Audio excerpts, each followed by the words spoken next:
Je vais passer la parole à mon camarade et ami Youssef Diab. Peut-être pendant ce petit temps de pause, je peux en profiter pour remercier Alexandra et Philippe qui ont fait l'interprétation pendant les 3 demi-journées de ce colloque.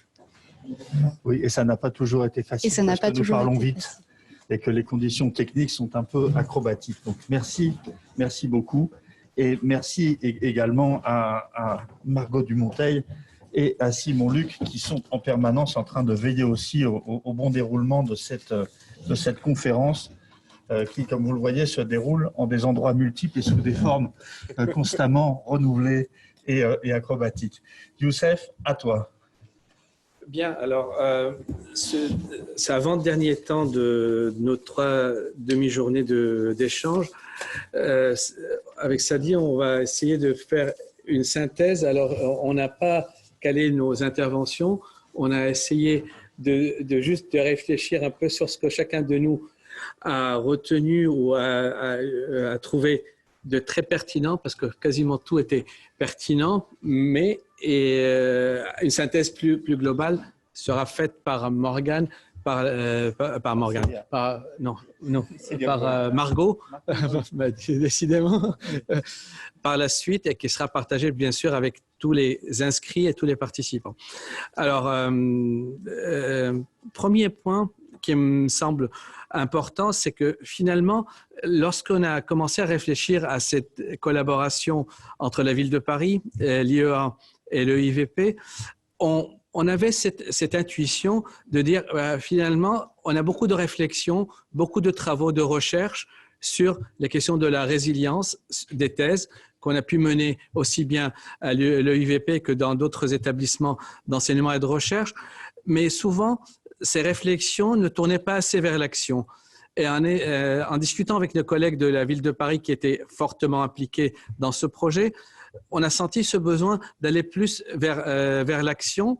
Et ce qui nous a conforté malheureusement dans ce raisonnement, c'est que finalement, la crise de la Covid qu'on n'a pas vu arriver, il faut le dire, était, comme elle est difficile à gérer et comment la mise en œuvre est complexe d'actions concrètes.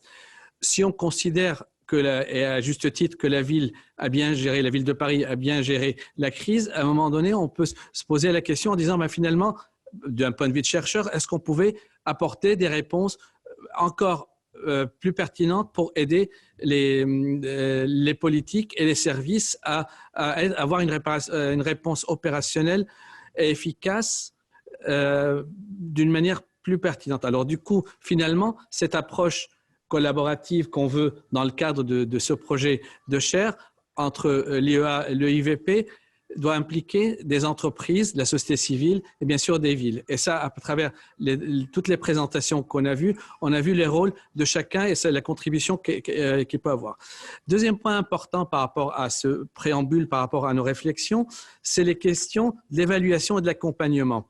Alors là, clairement, on est face à un dilemme où on nous dit finalement les outils que vous proposez, vous chercheurs, on l'avait senti aussi dans quelques actions qu'on a menées à l'EIVP, de dire finalement vos approches sont sûrement très bonnes pour faire des publications, mais finalement au bout du compte, comment on va les utiliser, comment les mettre en œuvre. Là, c'est clairement dans notre champ qui était les systèmes techniques urbains et essentiellement les réseaux.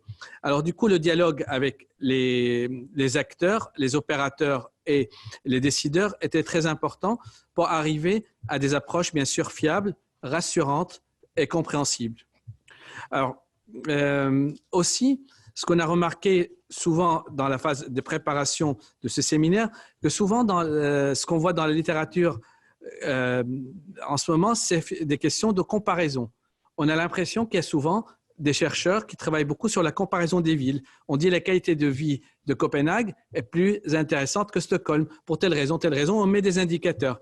Clairement, ce n'est pas l'approche sur laquelle on s'est positionné. Ce qui nous a rassuré comme quoi on est sur la bonne démarche, c'est finalement les 2 interventions à titre personnel qui m'ont rassuré vraiment sur ce volet-là, que finalement le côté local et le côté contextuel sont des éléments très importants pour la réflexion sur la résilience, c'est l'intervention de Stéphane Algat de la Banque mondiale qui clairement disait non, moi je suis quand même une banque de développement, mais je développe des outils qui s'adaptent au contexte local. Et les exemples qu'il a donnés sur les Philippines, sur les Caraïbes, allaient vraiment dans ce sens-là. La deuxième intervention qui allait dans cette logique, mais avec une approche très différente, parce que c'était plus une approche, je dirais, pas de modélisation, mais de sciences sociales, c'est l'intervention de Dominique Méda qui mettait clairement l'accent sur les relations entre le local et l'importance du contexte. Et d'un point de vue opérationnel, une convergence qu'on n'a pas vue en même temps, mais qui était très pertinente aussi, et ça, on l'avait ressenti dès les ateliers préparatoires à cette conférence, c'est les collègues du département de la Gironde qui sont dans une logique de dire finalement comment la résilience, comment les habitants peuvent aller vers un projet de territoire. En l'occurrence, pour ce département, c'était l'agenda 21. Et du coup, on sent bien qu'il y a une convergence qui monte en ce moment entre les demandes des territoires et les réflexions plus méthodologiques qui sont menées aussi bien par des approches de sciences de l'ingénieur ou des sciences sociales. Alors, dernier exemple qui va dans ce sens-là, c'est la présentation qui nous a été faite par les collègues de Lisbonne, où vraiment ils proposent un cadre méthodologique pour arriver à des profils de ville. Alors, des profils de ville, mais ce n'est pas un profil unique, mais c'est tout simplement pour partir sur un baseline, sur une base de dire finalement on pose le diagnostic, à partir de ce diagnostic, on voit le poids des actions et comment ces actions améliorent aussi bien les enjeux locaux, je dirais, ou quelque chose de plus important comme une stratégie de résilience. En tout cas, ce diagnostic me semble très important pour aller plus loin dans nos approches sur la résilience. Alors, ça ne veut pas dire ce que je viens de proposer, que finalement, il faut arrêter les échanges entre les villes. Ça, on l'a vu avec Manchester, avec Quito, avec l'ancien réseau 100 villes résilientes, que ces échanges de pratiques sont très importants, mais il ne faut pas prendre une ville comme modèle pour utiliser les outils proposés à d'autres villes. Alors, deuxième point, justement, ça concerne les outils. Alors, cet après-midi, on a vu deux approches différentes, complémentaires. Pendant ces 3 demi-journées, on a vu l'importance quand même souvent de la cartographie. Alors, la cartographie Dunkerque, ça a été, je ne sais pas pour quelle raison, a été citée 2 fois cet après-midi, et avec une intervention de l'association de la NGO Green Cross. Là aussi, sur la résilience alimentaire, on a vu bien que les outils de cartographie sont très intéressants. C'est une approche multiscalaire qui était sur Angoulême et qui comparait le positionnement du territoire par rapport à une échelle nationale ou une échelle plus grande. Du coup, ça permettait d'avoir des choses très intéressantes. Et bien sûr, ce que je disais sur l'approche de la Banque mondiale qui permettait de dire finalement les outils économiques et les bases de données, ce que Morgane de Colombert d'Efficacity proposait aussi, sont des éléments très intéressants. Mais ce ne sont pas des éléments suffisants. Ce sont des éléments nécessaires pour aller plus vers les questions de la concertation. Alors là, il y a plusieurs éléments qui sont apparus d'une manière très intéressante. Par exemple, cette notion de capital humain. Et du coup, c'est ce capital humain qui était présenté d'une manière très pertinente par Dominique Méda et par l'équipe de doctorants qui travaillent avec elle, mais vraiment à travers des exemples, à travers des questions de canicule, à travers la Covid, en disant finalement, les liens sociaux et la mortalité, on peut arriver à des évaluations intéressantes, à des résultats intéressants. Elle mettait en avant aussi un principe qu'on voit souvent apparaître dans la résilience en disant finalement, plus on est riche, plus on est résilient. Finalement, non, pour Dominique Méda, les indicateurs de richesse ont beaucoup de limites et ce n'est pas très pertinent de parler de richesse pour parler de résilience. Mais en tout cas, le capital humain, la solidarité, c'est très important. Alors, c'est toujours dans l'esprit des outils. Alors, et dernier point, finalement, si on parle de la résilience comme un élément qui décrit quand même notre crise écologique parce que nous sommes convaincus que les deux sont fortement liés. Ce n'est pas les questions de santé environnementale, les questions de crise écologique, les questions de résilience sont fortement liées. Alors, du coup, ça nous oblige, dans notre réflexion, dans le cadre de notre chaire, à aller vers justement les racines sociologiques de notre crise écologique. Et je pense que c'est quelque chose qui est fortement important. Ce n'est pas spécifiquement mon domaine de recherche, mais c'est quelque chose qui est apparu vraiment fondamental dans l'évaluation de la résilience.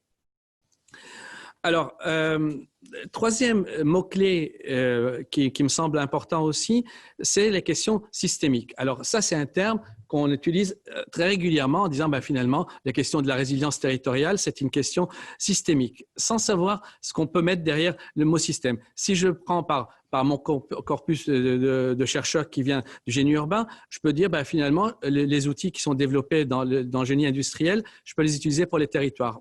Non, parce que finalement, pendant des années, pendant 5 années, on a travaillé sur cette question de dire les modèles qui sont dans l'aéronautique, on va faire les territoires avec des chercheurs d'école polytechnique. On a vu que c'était pas possible, parce que le système urbain est beaucoup plus complexe. Alors, du coup, je ne veux pas aller dans ce débat sur qu'est-ce que ça veut dire la question systémique, parce que mon ami Sadi n'aura plus le temps de faire sa synthèse. Mais sauf que je retiendrai 2 mots de Mark Pilling, justement, qui était parti sur le principe de Build Back Better.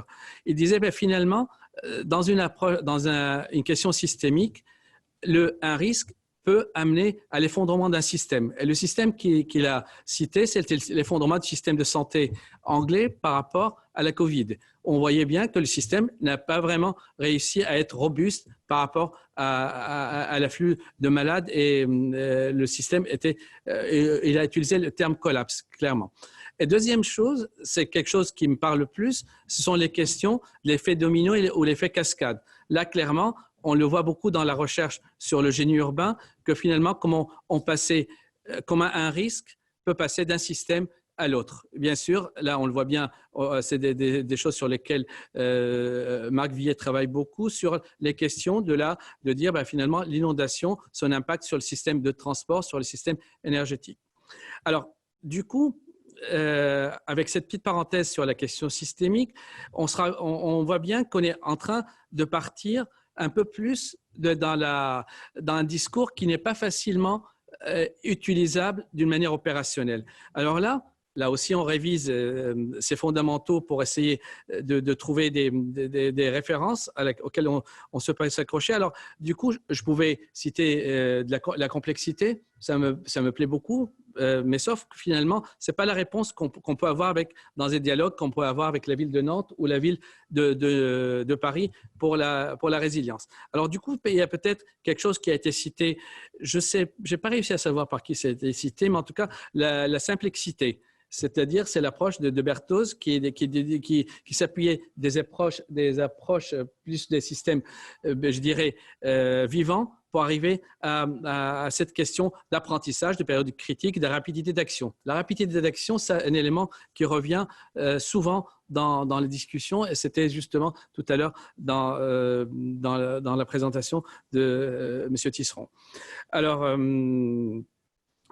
une question qu'on n'a pas abordée d'une manière très importante, c'est la question des risques politiques. Mais ça venait souvent dans les interventions de Sadi en disant on fait des bonnes choses, mais qu'on a finalement le poids du politique pour les mettre en œuvre après. Est-ce que c'est quelque chose c'est un risque comme un autre ou pas? Alors, dernier point par rapport à cette rapide synthèse, c'est là aussi les interventions qu'on a eues par rapport de la Banque mondiale, c'est sur les questions des relations entre l'aléa, l'exposition et la vulnérabilité. Alors, toutes ces questions nous amènent à avoir cette logique de dire, finalement, il y a un enjeu qui est la résilience socio-économique qui doit être au cœur de nos réflexions.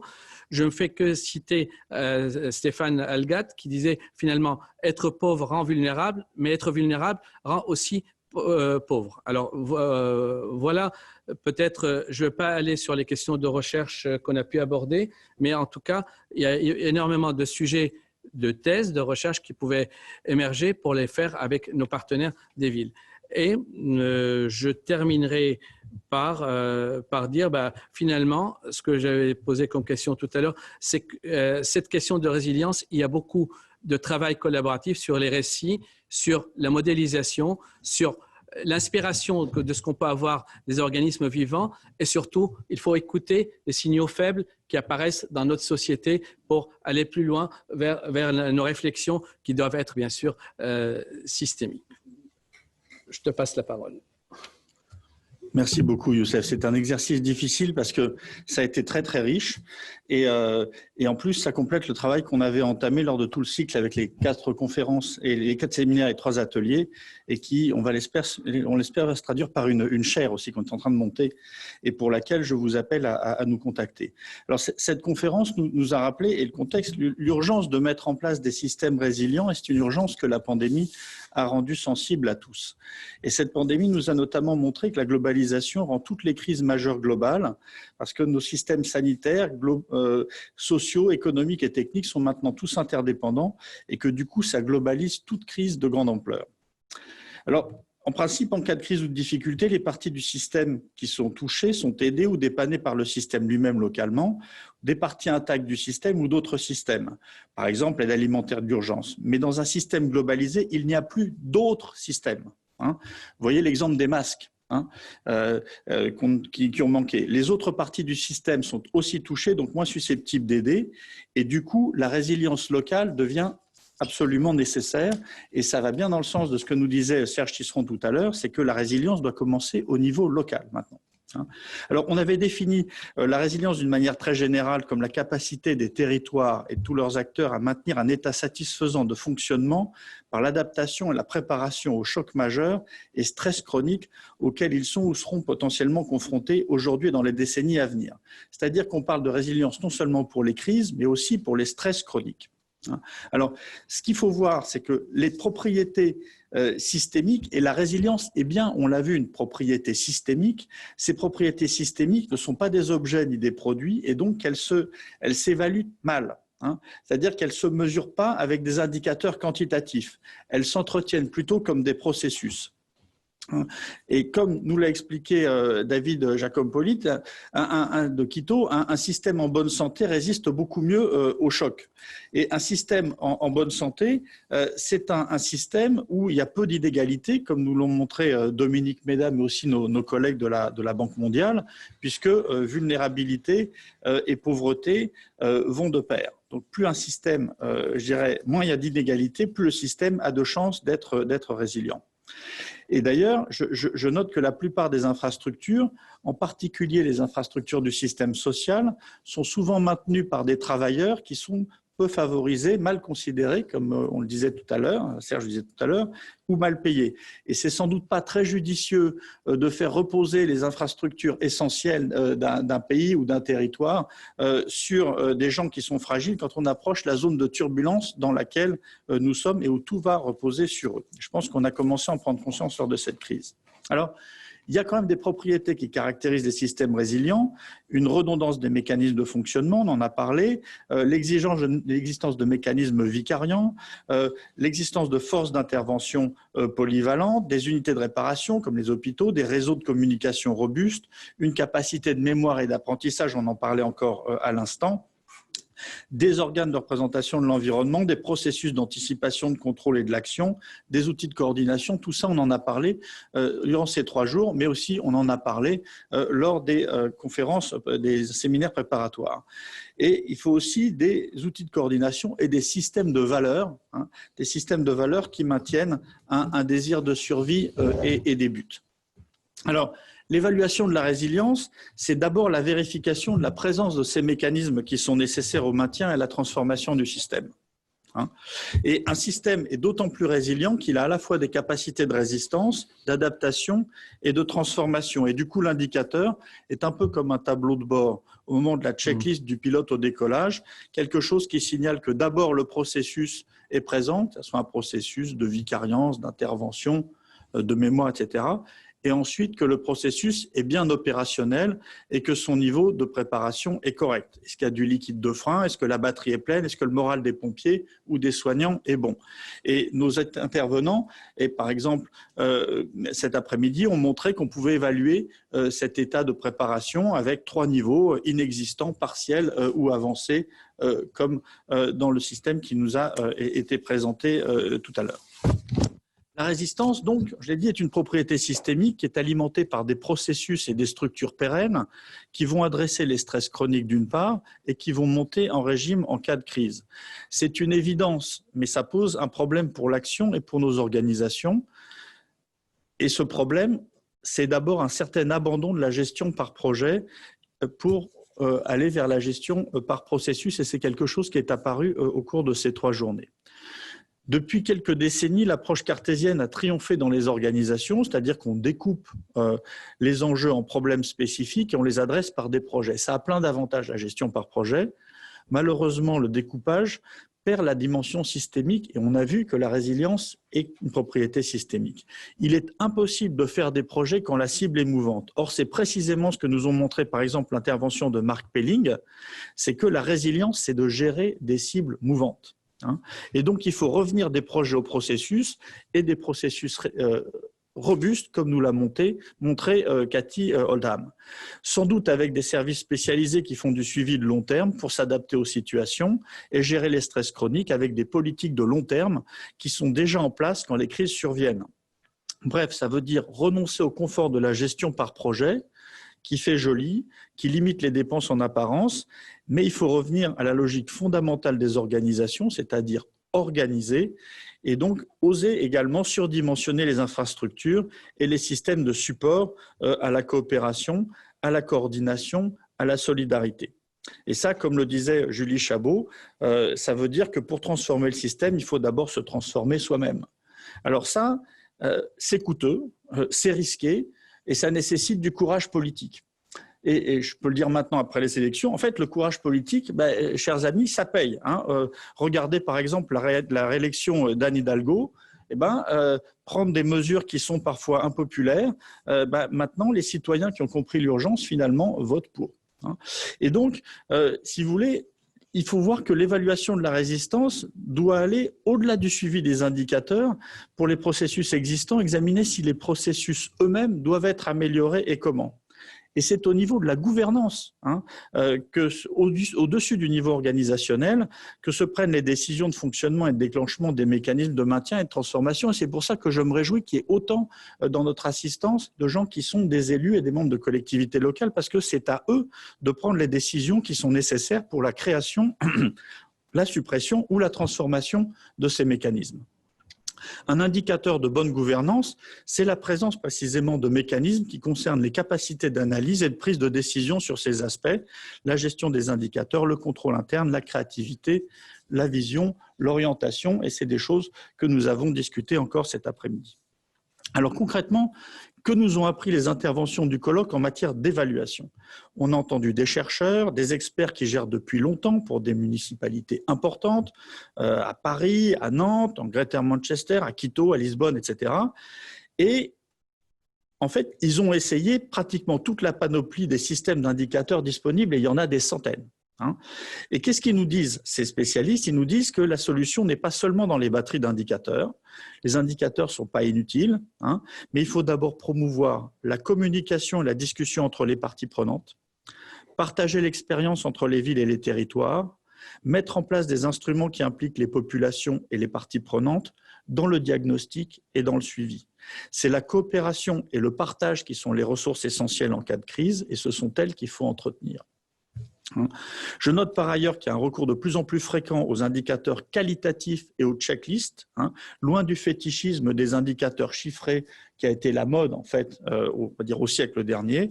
Je note aussi la mise en place de structures pérennes et de rôles dédiés à la question de la résilience, qui sont dans des positions de pouvoir, comme par exemple la maire adjointe chargée de la prospective Paris 2030 et de la résilience, Cécile Blowell, qui va conclure tout à l'heure. Je note enfin le recours croissant à des comités ou des organisations mixtes qui font travailler ensemble des chercheurs avec les autres parties prenantes du système, les politiques, l'industrie, le secteur associatif. On l'a vu dans cette crise de la Covid, mais c'est mis en place systématiquement dans un certain nombre de villes et de manière croissante, Paris en particulier, mais ailleurs aussi. Et ça, c'est bien la voie de la recherche intersectorielle que nous cherchons à promouvoir à l'Institut d'études avancées de Paris. Et l'IEA est d'ailleurs une preuve vivante de l'investissement de la ville et de ses universités dans cette collaboration internationale et intersectorielle que Marie-Christine Lemardelais, maire adjointe, qui a ouvert cette conférence, a rappelé dans son introduction. Et c'est des mesures qui sont tout à fait concrètes. La préparation passe par la mise en place d'un certain nombre de structures qui sont des structures de préparation, de réflexion et de partage. On a vu combien les échanges et les partages d'expériences sont essentiels en cas de crise, et ces échanges sur le moment se préparent dans la durée. Pour terminer, parce que le temps est court et que nous attendons tous avec impatience l'intervention de Célia Blowell, je voudrais conclure en disant que cette conférence nous montre que nous devons adopter en matière d'évaluation de la résilience une approche qui est nouvelle, c'est-à-dire de nous détacher de la focalisation sur les indicateurs chiffrés et sur le mode projet. Il faut une approche par processus qui mette en place des structures de prévention pérennes, la mise en place de mécanismes de participation avec les diverses parties prenantes, un processus d'amélioration continue, de diagnostic, de coopération. La prévention des crises comme leur résolution passe par une hygiène sociétale qui consiste d'abord à réduire les inégalités et les stress chroniques, même si ça implique un certain courage politique. Je vous remercie. Et je ne sais pas si, Célia est déjà en ligne. Merci beaucoup pour cette invitation, et vous me mettez un petit peu la pression là dans votre élément d'introduction en attendant avec impatience ma conclusion. Je voudrais d'abord vous remercier vraiment de cette initiative et de cette invitation. C'est vrai que pour mes premiers jours d'adjointe à la résilience, désormais, c'était intéressant pour moi de partager ce moment avec vous, de vous entendre. Vos réflexions sont des belles sources d'inspiration. Merci vraiment à l'IEA et l'EIVP pour ce beau tour de table qui va de l'académique au terrain. C'est vrai que Marie-Christine Lemardelais et moi, on aime bien ces tours de table très vastes pour réfléchir à nos politiques publiques. Marie-Christine, que je ne vois pas, mais qui je sais là. Elle est dans la salle et elle est dans la salle, je profite pour la saluer. Vous avez dit beaucoup de choses tous les deux dans vos synthèses. Je vais essayer de ne pas faire dans la redite, même si évidemment nous sommes d'accord sur beaucoup de choses.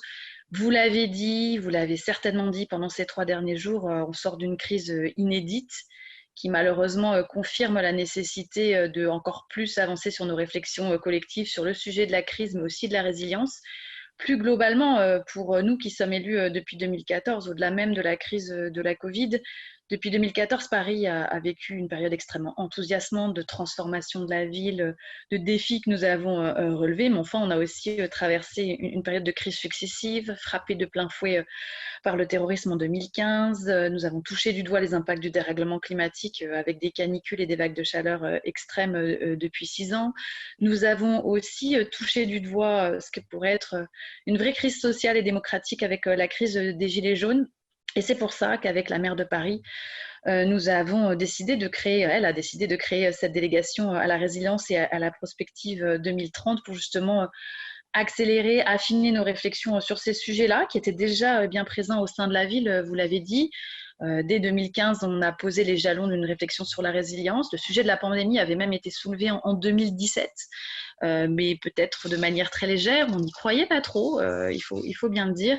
Donc voilà, c'est avec cette qualité aujourd'hui que je m'adresse à vous. Je voudrais tout de suite dire que je ne souhaite pas, une fois avoir dit ça, être pendant ces 6 ans une adjointe à l'apocalypse ou à la crise, que ces questions de la résilience, pour moi, doivent au contraire nous amener à réfléchir sur une nouvelle vision de la ville, tout simplement, une vision qui peut être très positive, qui doit nous amener à refaire de la politique dans son sens le plus noble du terme, c'est-à-dire ne pas se faire totalement que happer par la gestion du quotidien, mais bien être amené collectivement à poser une vision d'une ville qui, de plus en plus, sera capable de faire face, de se transformer et peut-être même de vivre avec ces crises, ou en tout cas de pouvoir vivre le mieux possible dans ce contexte.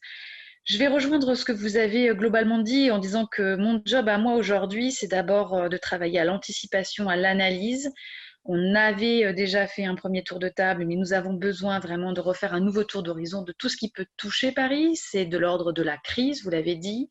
On a déjà regardé ce que pouvaient être les impacts du dérèglement climatique à Paris. Il va falloir nous pencher encore plus sur la question des crises, de la raréfaction des ressources naturelles, de l'eau, des vagues de chaleur, de se reposer la question des potentielles crises pandémiques, sociales, etc., etc. Mais pas que.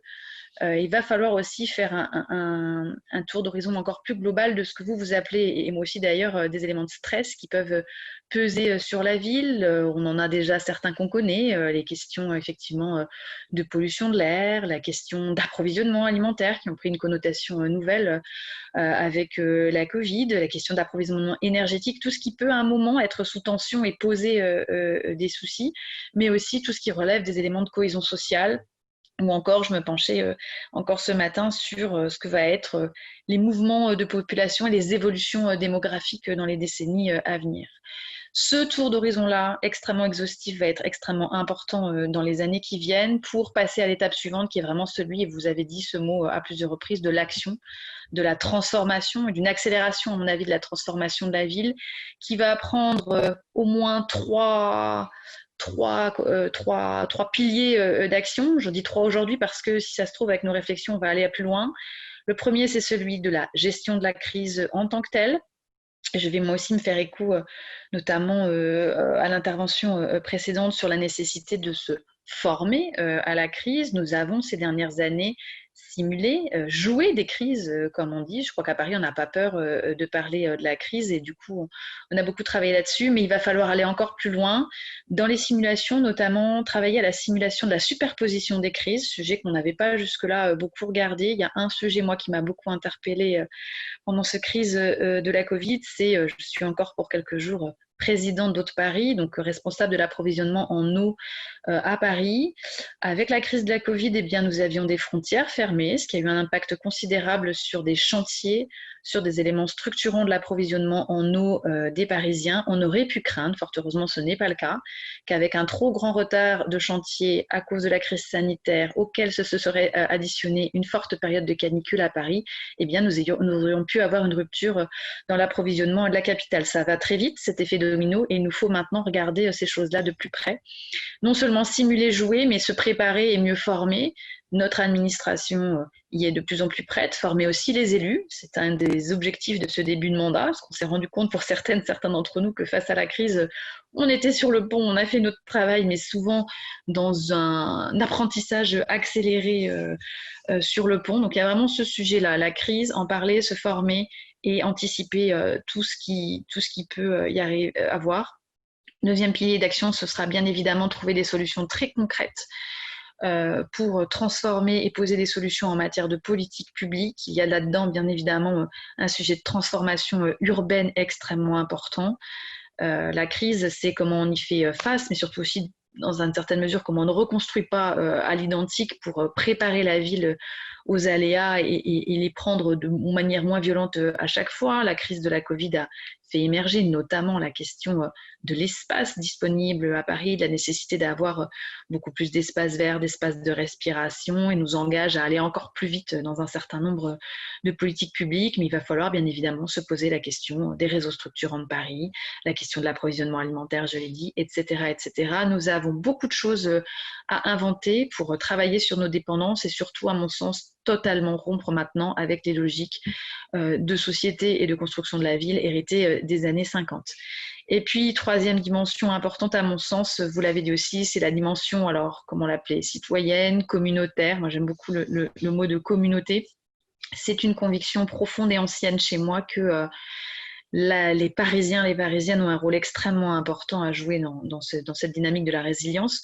On en a tous eu, je crois, l'intuition en 2015 avec le hashtag Porte ouverte. C'était un premier élément, un premier signal. Mais très clairement, il y a besoin de repenser l'échelle locale. Si je caricaturais, je dirais de retrouver le village sous les pavés de la ville pour que chacun finalement se connaisse. On parte d'objets positifs, pas forcément de la crise, qu'il y ait des projets positifs au quotidien qui amènent les gens à se connaître pour qu'en temps de crise, eh bien, ces solidarités existent. Et je rajouterai à ça, comme Serge Tisseron l'a dit, il faut travailler sur la mémoire de la crise. Ça, c'est quelque chose dont nous sommes extrêmement conscients à la ville. Une mémoire pour qu'on puisse s'approprier la crise, qu'on soit prêt, qu'on sache que ça peut arriver. Mais c'est valable autant pour la population finalement que pour notre administration, puisque la crise de la Covid là aussi a révélé que même au sein d'une belle machine comme la ville de Paris, on oubliait très vite ce qui avait pu se passer 2-3 ans avant. Donc il y a vraiment un boulot là-dessus à faire. Donc voilà, l'objectif de tout ça, je l'ai dit, c'est de poser une nouvelle vision de la ville, de proposer des solutions très concrètes d'aménagement, d'organisation territoriale, de solidarité. J'y mettrai 3 contraintes, il faut y aller vite. Mon job, c'est 2030 dans la délégation, et c'est vrai qu'il faut aller vite, notamment face à certains grands défis qui pèsent sur nous, des règlements climatiques en premier lieu, que nous devons aller plus vite sur l'approche systémique, vous l'avez dit, mais surtout passer de la théorie à la pratique. Je crois que les objectifs sont clairs de là où il faut aller. Ce qui nous manque maintenant, c'est du très concret sur le comment on fait.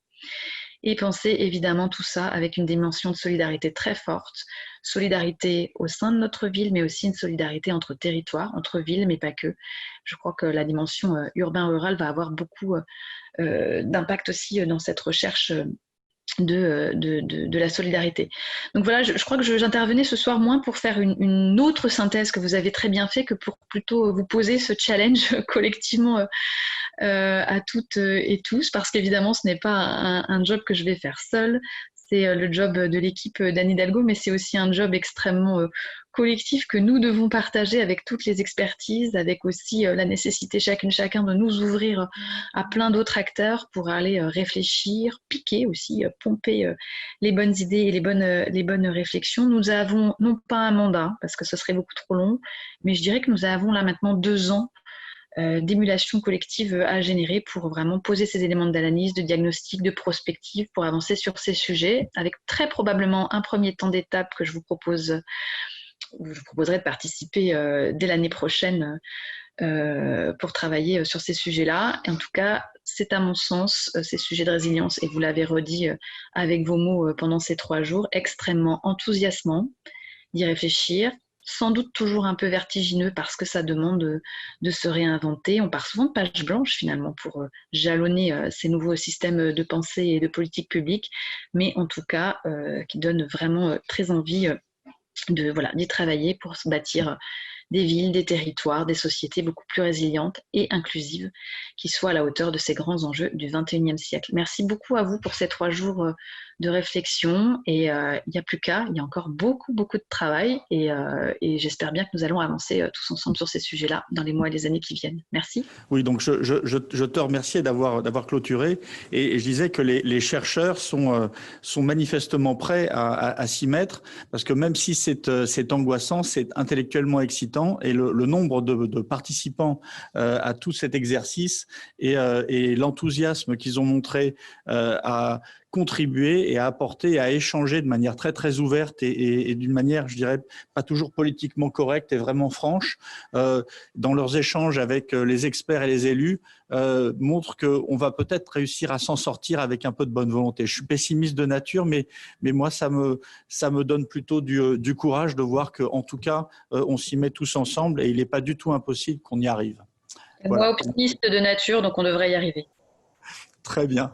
Merci encore, et merci à tous ceux qui ont participé à cet exercice qui va se continuer par la chaire, exercice qui a commencé il y a plus d'1 an à l'EIVP, à l'IEA, à la mairie avec la DGTR, avec les participants aux différents séminaires et ateliers, et à tous ceux qui nous ont suivis aujourd'hui et dont j'espère qu'ils vont, enthousiasmés par la possibilité de réussir quelque chose, continuer à travailler dans ce domaine.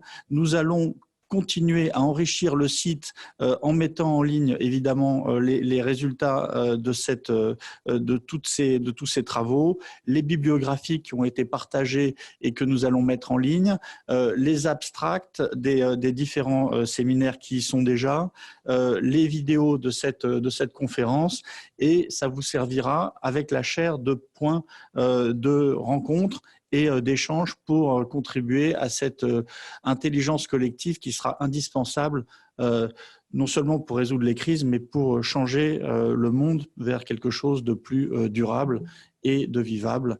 Et sur ce, je vous remercie tous et je convie ceux qui sont avec nous à se retrouver dans la cour de l'hôtel de Lausanne pour se rafraîchir après ces exercices intellectuels intéressants et intenses. Merci à tous et à très bientôt. Et merci encore aussi à nos traducteurs dont j'imagine que la tâche a été difficile parce que tout le monde parlait très très vite, pris dans l'excitation de cette conférence.